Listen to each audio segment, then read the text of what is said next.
Hello, this is High Priestess Tehila from the Coven of the Open Mind, and this is Wicca 101 Abridged. Hail and welcome. Today we'll be discussing one of the most fundamental Wiccan philosophies, the Wiccan Rede. The Wiccan Rede has a rich history, but before we get into that, let's talk about what it means to the modern witch. For one thing, note that there are many witches who use the term witch and yet still do not adhere to the Wiccan Rede. It gives a whole new meaning to which witch is which.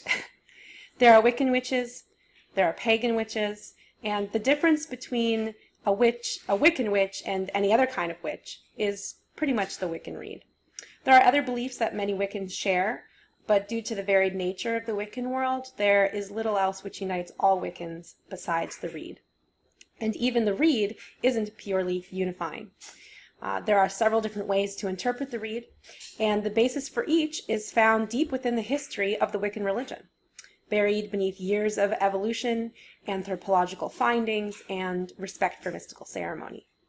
The simplest form of the Rede was the first utterance of it, a quote from Doreen Valiente at a public dinner in 1964, "And it harm none, do what ye will."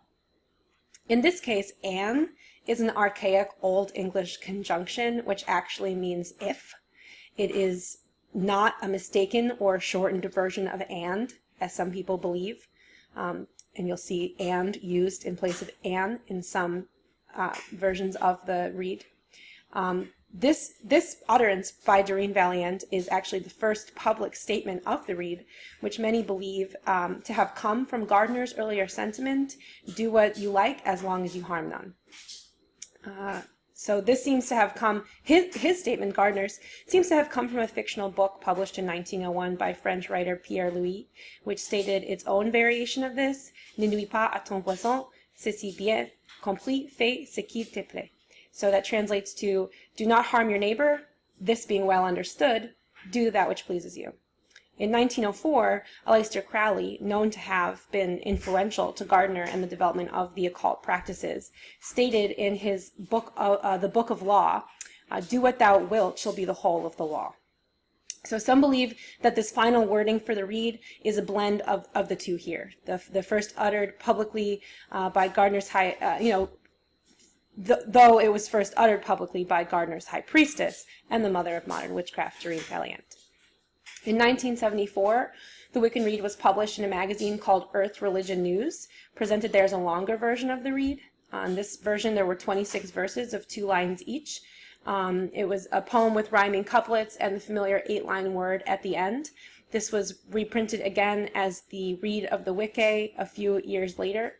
This time, there was an author attributed to the publication, Lady Gwen Thompson, who asserts that her grandmother, Adriana Porter, who was a witch, who supposedly her teachings survived the burning times, and she passed them on to Thompson when she passed away as sheets of paper tied together by a red ribbon.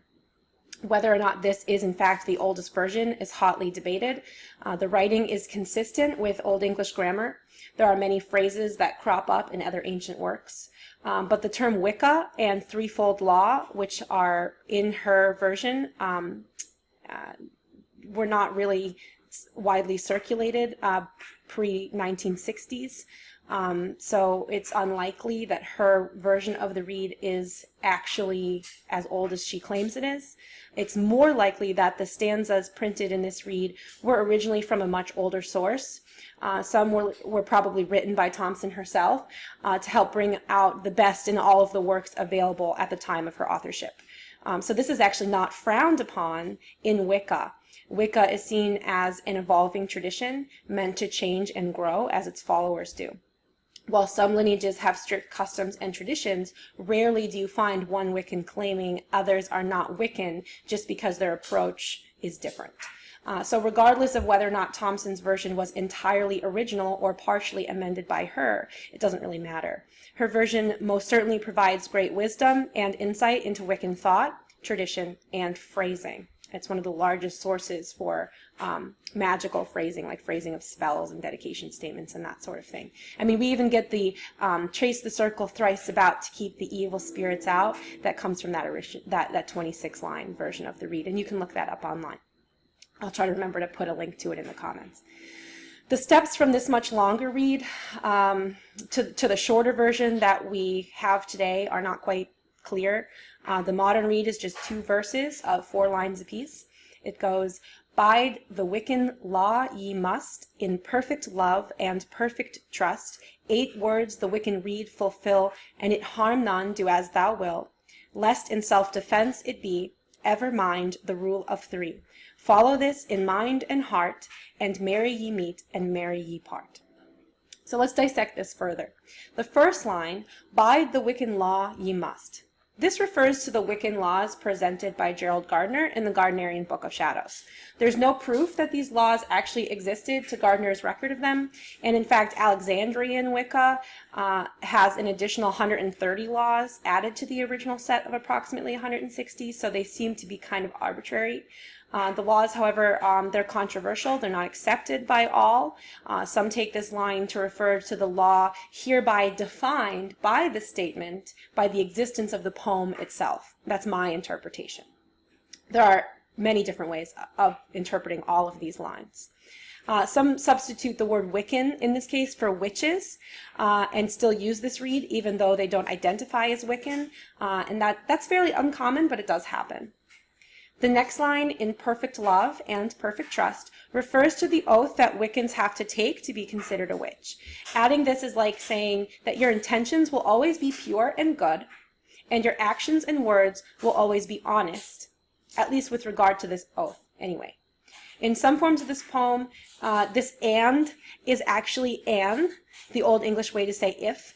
So under this lens, it's like saying, if someone gives perfect love, respond with perfect trust, which is also a cool way to interpret it. And in this way, you could interpret the line to mean that respect is only given to those who earn it, which is important because it ties into another way of interpreting some of the lines further down in the poem. So the next 2 lines are set, really. 8 words the Wiccan Rede fulfill, and it harm none, do as thy will. Most commonly, the first part is interpreted to mean that the next 8 words are the Wiccan Rede and that you are hereby promising to fulfill them. However, the word read itself means to advise someone in archaic English, indicating that this line could also be taken as a form of advice. So it could just be urging those who speak this of importance in keeping it. It is important to keep any oaths that you speak. Everyone would agree with that.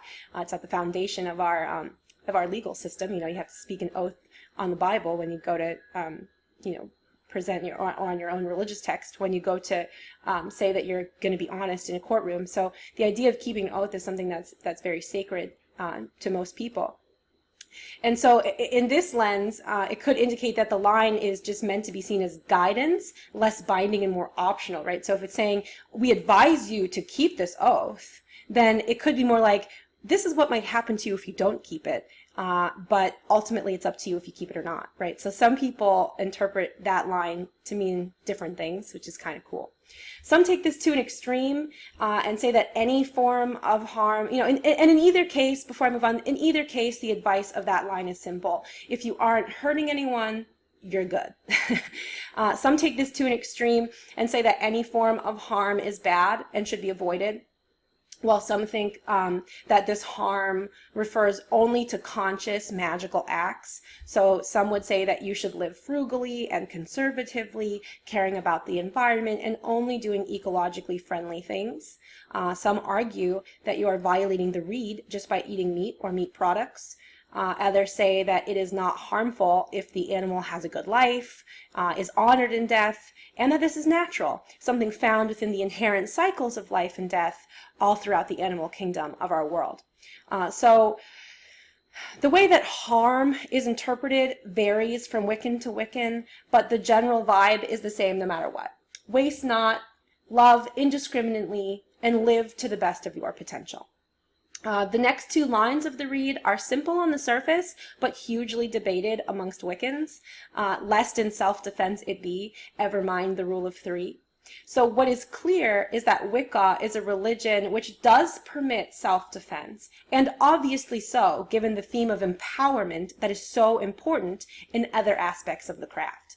The difference in opinion and source of great controversy here arises from the fact that there are often many ways to go about self-defense. Some say protections should try not to harm others as much as possible, being used only for defense. The largest reason for this is that the rule of three applies no matter what. So they would say that the rule of three, which is a large topic of its own, so it probably will have its own video.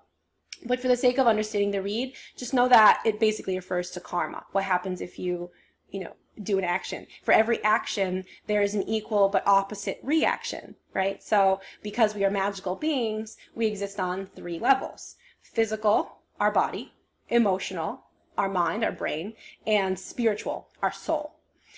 So since magical actions create synchronicity between these three levels, and since advanced practitioners see magic in everything that they do, any action at all that gets sent out is returned threefold, because it's actually sent out threefold as well, but it's just less obvious that it's sent out threefold.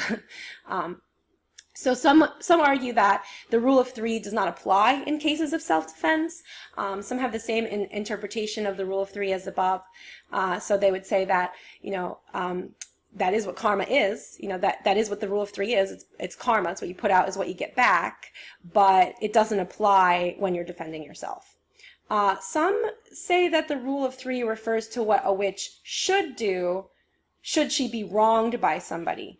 That she should reply with 3 times what was given to her, and the same if it was good. So if someone wrongs her, she should dish out harm 3 times as strong. If someone blesses her, benefits her, then she would give 3 times the blessing and pass it on to 3 people. So which is it? There's a lot of ways to look at this. In High Magic's Aid, which is the first Wiccan book ever published. It was published by Gerald Gardner. It was fictional. There's a chapter wherein the female lead character leads a ritual to initiate her brothers into the craft. Not her literal brothers, her friends who become brothers when they initiate into the craft. In this ritual, she must give a set number of paddles to initiates as part of the ceremony, and she states after the ritual is done that it's a little secret for the high priestess. Like, she knows not to hit too hard because whatever she gives is returned to her times 3. And she does not want the initiate to hit her even more hardly than she hit him, so she doesn't hit very hard, and the hits are more ceremonial. Now, even though that book is fiction, it was Gardner's way of dodging the law, where companies were not allowed to publish non-fiction books on witchcraft. So the rituals in that book are almost verbatim what eventually came out in the Gardnerian Book of Shadows. So, this is a good argument for that the source of this idea within Wicca arises from a place of considering the consequences of one's actions. Still, there's no way to fully resolve this debate, so it's really up to you which interpretation makes the most sense. The following 2 lines, the last 2 in the poem, are very straightforward. Follow this in mind and heart, and merry ye meet, and merry ye part. So this is saying that whoever speaks these words and means them, truthfully and even subconsciously means them, is welcome.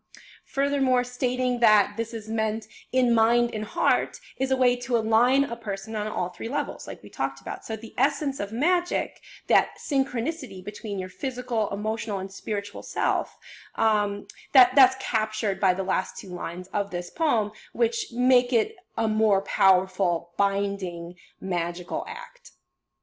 Anyone who lives this way may come merrily across my path. That's what the last 2 lines mean. And that's the Wiccan Rede. It's simple and yet complex, straightforward and yet ambiguous. There's a rich history and many interpretations found throughout the Wiccan world, so it's up to you to decide what works best for you.